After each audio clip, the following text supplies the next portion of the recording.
Nobody ever said that buying a new garage door is an easy task. After all, would you just walk into a car dealership and tell a salesman that you just need 4 tires and a steering wheel? Of course not.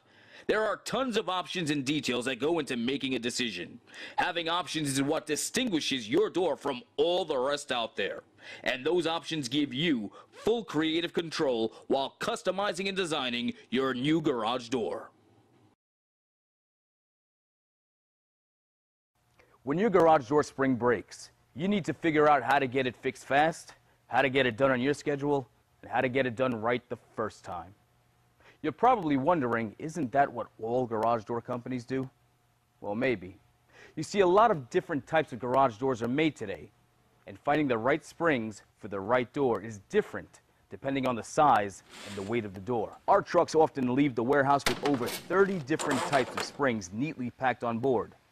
Some companies may not even be willing to make the investment required to maintain such a large inventory, but we have to. Why?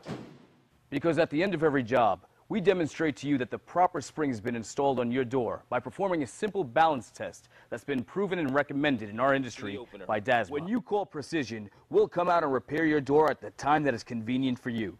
Plus, we'll prove to you that it's fixed right. We'll demonstrate at the end of every job that your door is in balance. Call Precision Door now. Precision Door.